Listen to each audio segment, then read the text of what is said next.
Na aula de hoje, a gente vai fazer 3 práticas rápidas que depois eu vou disponibilizar. Ok, pronto. Na aula de hoje, a gente vai fazer 3 práticas rápidas que depois eu vou disponibilizar para vocês o código-fonte.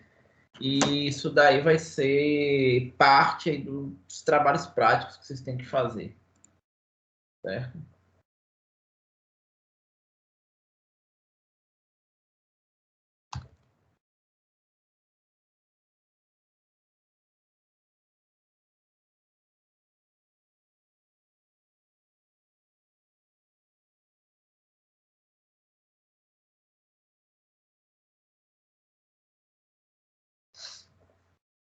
Vamos lá.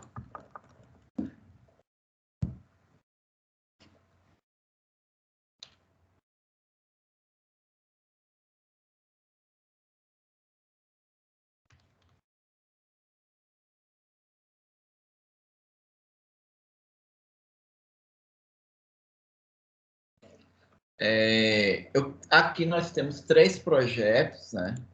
Eu vou focar nesse primeiro projeto, produtor consumidor. O problema do produtor consumidor, gente, você vai ter alguém que vai produzir itens, aqui a gente chama de producer. E o que é produzir itens? Ele vai gerar itens no contexto de um buffer compartilhado. Então, quando eu crio o produto, eu digo qual é o programa que vai usar ele, que está executando ele, onde está esse buffer compartilhado, esse aqui é o programa. E onde eu crio aqui o buffer, certo? Então, aqui eu tenho o produtor, tenho o consumidor, que vai consumir itens desse buffer, certo, gente? Bem, e aqui eu tenho uma classe semáforo, que é um semáforo, como a gente veio em sistemas operacionais. Então, ele tem aqui as primitivas up e down, onde down ele decrementa o contador, se count for maior que 0, senão ele espera. E up ele incrementa o contador e notifica se estava esperando, né? Se estava interrompido esperando o down, certo? Então, a ideia básica é o seguinte: eu vou ter aqui alguns produtores e consumidores que vão produzir e consumir itens do mesmo buffer, certo? Então, produtores e consumidores. E eu vou executar aqui a classe programa.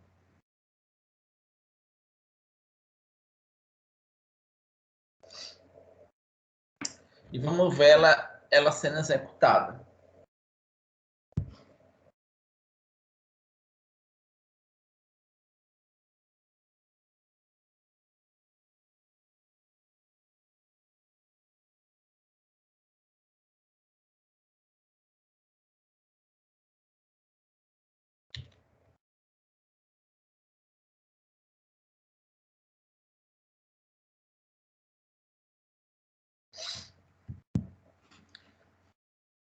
Bem, aqui está produzindo itens e eventualmente vai consumir também itens, né? Só que o que acontece, gente?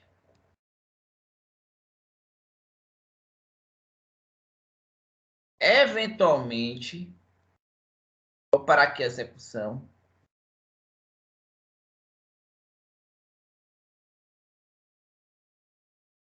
Eventualmente, se vocês observarem aqui, aconteceu logo no comecinho que alguém tentou consumir um item que que não tinha sido produzido. O consumidor ele tentou consumir item que não tinha sido produzido. Aconteceu aqui em alguns momentos, né? Por que isso acontece? Porque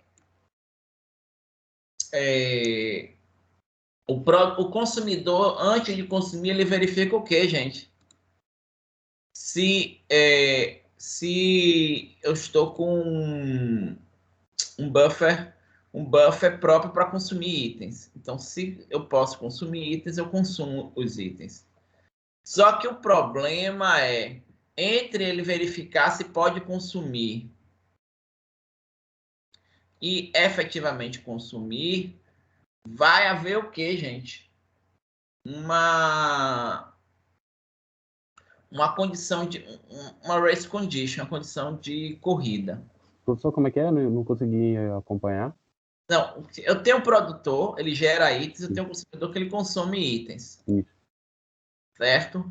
E aí a ideia é você verificar se tem item lá no buffer. Entendi. Uhum. Mas o problema é, e se não tiver o item, né? Eu posso ler isso aqui.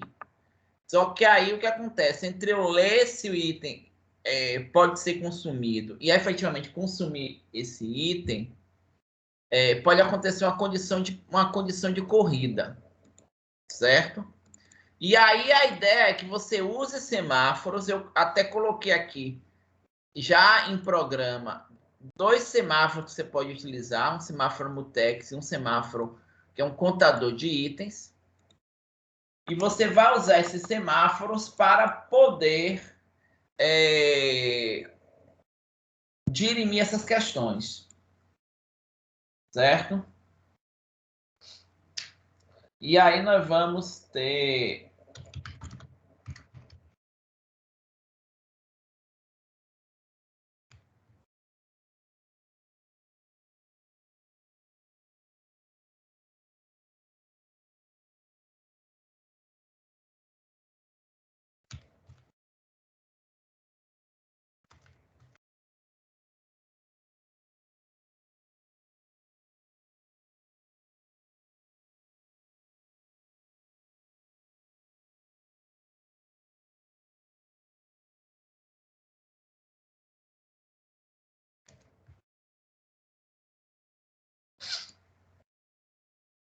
então vamos ver aqui The Little Book of Semaphores.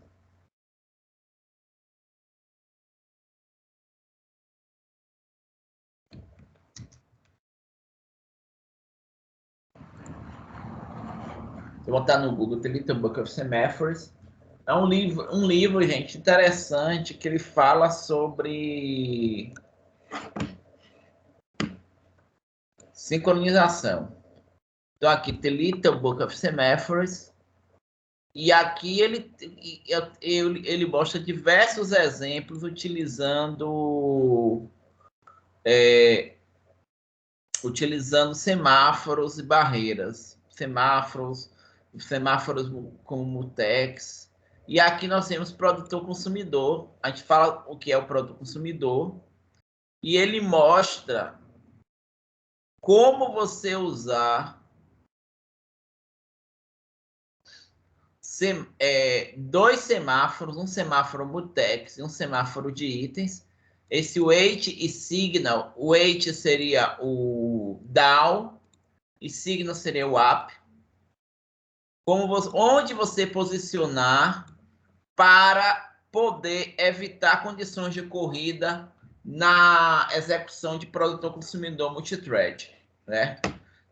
Cada consumidor ou produtor aqui nesse programa é uma thread que vai ser escalonado de acordo com a Java Virtual Machine. Então, a gente não tem muito controle sobre isso, certo? Então, uma das atividades de vocês, com esse código-fonte disponível, aí é transformar esse programa em um programa com os semáforos que ele execute de forma adequada. Certo? Bem, outro programa, gente, isso aí já remonta, aqui tem sockets, isso aí remonta às questões aí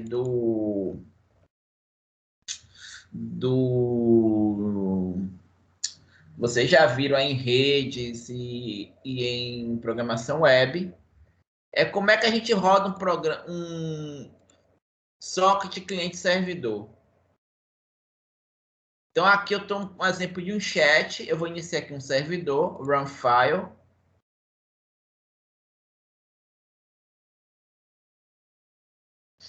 Quando eu peço para executar, o servidor dá um run.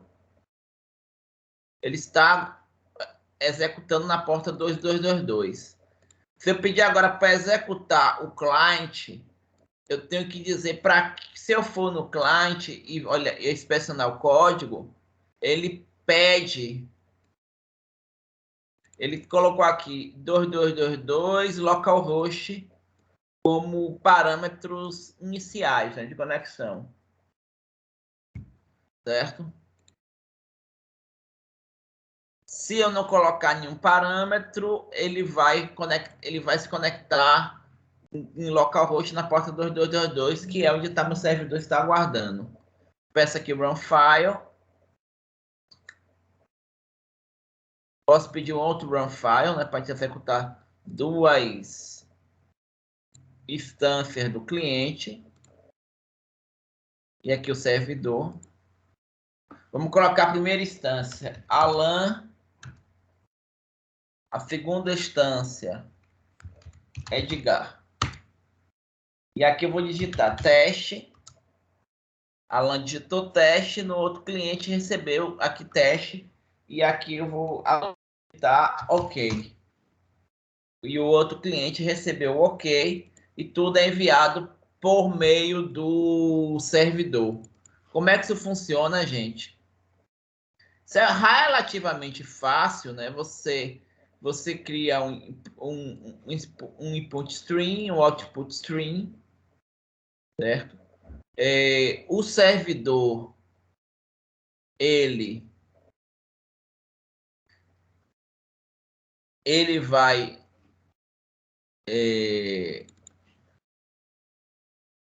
ficar esperando conexões, né? Então, o servidor, ele abre o socket, né? Try aqui, abre o socket, ele fica esperando conexões no client socket que a gente criou aqui, onde a gente diz qual é a porta de conexão desse socket, certo? Então, eu fui aqui, clear o socket, server socket.accept, pronto, aqui. No main, o que é que eu vou fazer aqui primeiramente aqui? Cria um server socket na porta 2222, e aí, quando o socket ele aceita uma conexão, ou seja, client socket recebe server socket.accept, e aí eu direciono para essa thread, client thread, inicio ela. E aí eu tenho a thread, client thread, aqui, como uma subclasse dentro dessa classe, em que o método run ele recebe a conexão da socket com input stream ou output stream, e eu interajo lendo o input stream e escrevendo no output stream. Então, basicamente, é isso que eu faço. E a interação do chat é justamente essa. No caso do server socket, ele, para cada conexão feita, cada conexão aceita, ele associa isso num vetor de threads. E aí, quando eu recebo uma conexão de alguém, ele pega as outras threads que estão ativas, que não é a minha, e escreve no output stream dessas threads ativas aquilo que eu mandei, aquilo que o cliente mandou. Então, basicamente é isso. Do lado do cliente, é ainda mais tranquilo. O que a gente faz simplesmente é se conectar ao server socket, criando um socket, um input line, a gente lê o que está mandando, e aí o que a gente lê, a gente manda no output stream. A gente manda isso no output stream, isso vai para o server socket, o server socket vai difundir para os outros clients.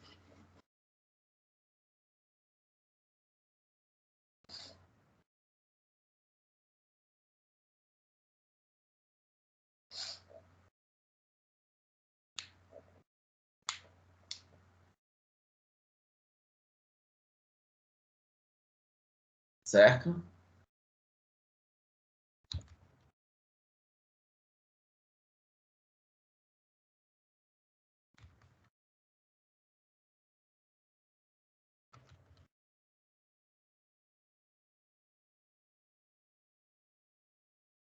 Bem, alguma dúvida, gente, com isso? Vocês já trabalharam com software, certo?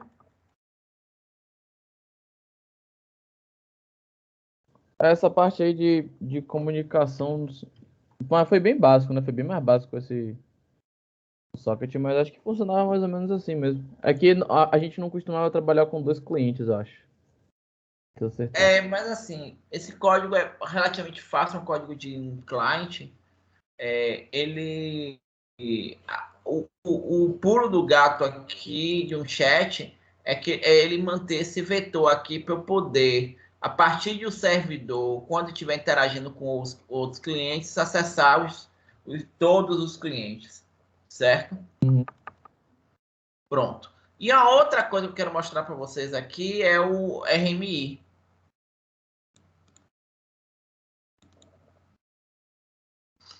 Então, no caso do RMI, é um pouquinho mais interessante. Deixa eu fechar aqui a execução desses.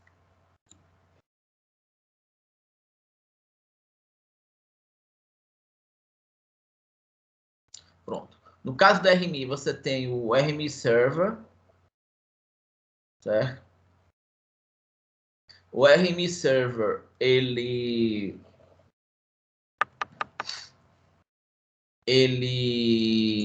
é o servidor. Aqui você tem o client. E aqui você tem a interface. A interface é os métodos que você vai expor. Aqui eu expus o método add, que é uma soma, e o método receive message.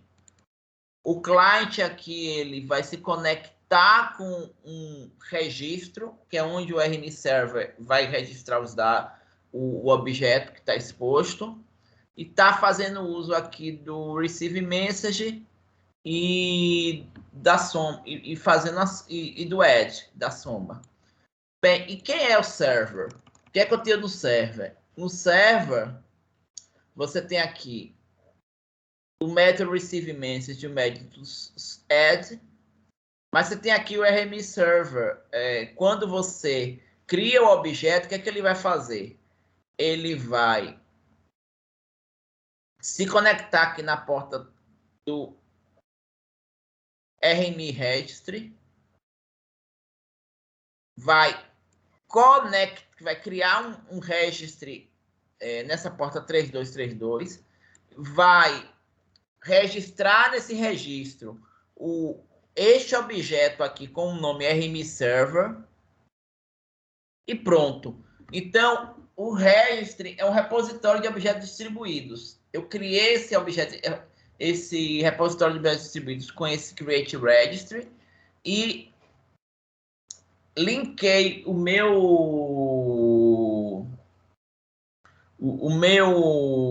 objeto com o nome RMI Server nesse registry.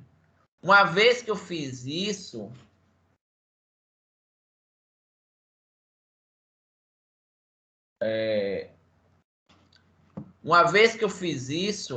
observe que o client, ele vai fazer quando ele vai fazer um lookup, ele procura pelo nome RMI Server e faz um lookup para um objeto que ele é de que tipo? Do tipo da interface, Receive Message Interface. E a partir daí, eu fiz esse cache, né? Para ele, quando ele recebe eu posso usar os métodos receive message e add, certo? Se eu executar aqui o server, eu vou executar também o o client, mas eu vou executar o client passando os parâmetros, porque ele espera receber alguns parâmetros ali, que é uma mensagem e 2 números, para ele fazer a soma. Bem, eu vou ver isso aqui em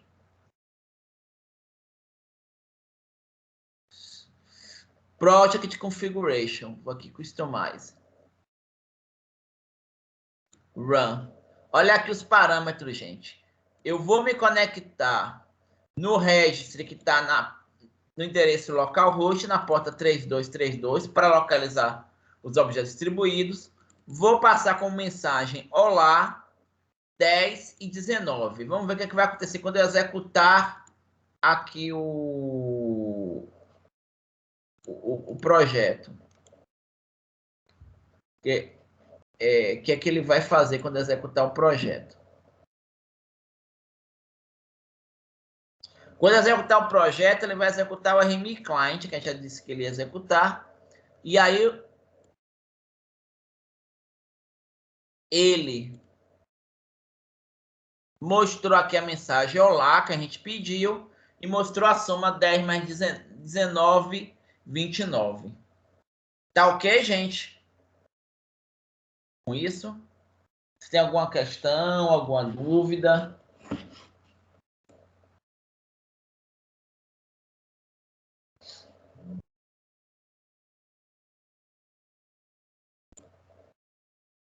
Hein?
Hein, gente? Deixa eu ver aqui se tem alguma questão. Tá ok até agora? Sim, acho que fica mais fácil depois quando a gente realmente mexer mais, né? O Esses que é que eu vou códigos assim, a fazer gente então, faz mais gente? Eu isso. vou disponibilizar esses arquivos no repositório do Teams, certo? E aí eu quero que vocês primeiro tentem executar esses arquivos, né? Depois eu vou colocar no portfólio, mas uma coisa que eu gostaria que vocês fizessem é o seguinte: 2 coisas, como atividades, que vocês já podem começar a fazer depois eu formalizar isso no portfólio. A primeira é colocar